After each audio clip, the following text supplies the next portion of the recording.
শুভ রাখি পূর্ণিমা। সবাইকে রাখি পূর্ণিমার অনেক অনেক শুভেচ্ছা। রাখি পূর্ণিমা এলেই আমার ছোটোবেলার কিছু ঘটনার কথা খুব মনে পড়ে যায়।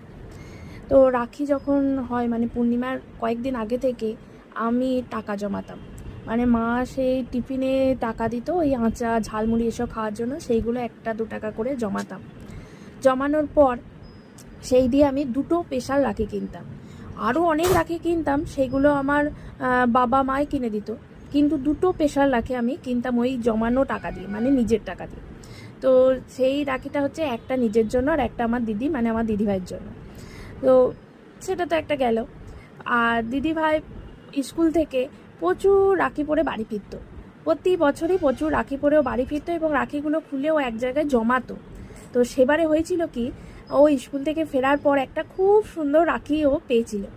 তো সেটা দেখে আমার তো ভীষণ ভালো লেগেছিলো। একটা পরি রাখি, ছোট্ট একটা পরি, জামা কাপড় পরে দাঁড়িয়ে আছে আর একটা ঘাগরা টাইপের কিছু একটা পরেছে আর তার একটা মাথা আছে, সোলা টোলা কিছু একটা দিয়ে মাথাটা তৈরি আর কি। যাই হোক, রাখিটা অপূর্ব দেখতে। আমার তো নজর পড়লো, আর আমি তখন পড়ি হচ্ছে ওই 3-4 এরকম হব, যথেষ্টই ছোট। তো রাখিটা দেখে তো আমার ভীষণ ভালো লাগলো। যখন দিদিভাই একটু এদিক ওদিক হলো, আমি লাঠিটা ওর যে জায়গায় ও রাখি জমিয়েছিল সেখান থেকে চুরি করেছি। এবার ছোট তো নাড়াচাড়া করতে করতে মাথাটা ছাড়িয়ে ফেলেছি। মাথাটা ছাড়িয়ে ফেলার পর ভেতরে তো বিশাল চিন্তা, বিশাল টেনশন, কি করে মাথাটা আবার জোড়া দেবো।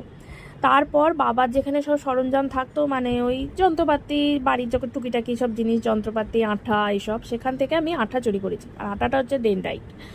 তো ডেনড্রাইট আঠা দিয়ে মাথাটাকে যথারীতি লাগিয়ে আমি যেখানে আবার রাখিগুলো রাখে দিদিভাই সেখানে রেখে দিয়েছি।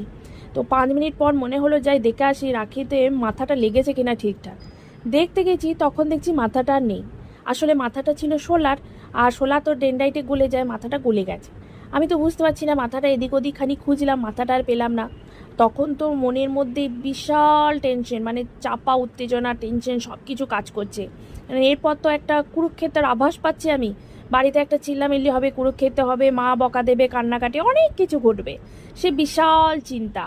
তারপরে কি হলো আমার আর ঠিক মনে নেই, মানে এইটুকুই আমার ঘটনা মনে আছে।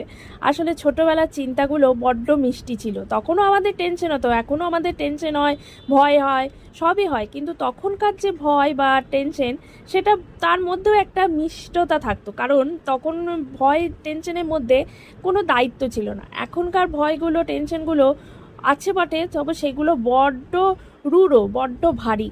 সে কারণ তার সঙ্গে এখন দায়িত্ব মিশে গেছে, তো তাই তাই এখন মাঝে মাঝে মনে হয়, ইস, সেই ছোট্টবেলাটাই যদি পৌঁছে যেতে পারতাম, কিন্তু সেই আর রাস্তা নেই জানো। মনে হয় আর কোনো দিন পৌঁছাতে পারবো না।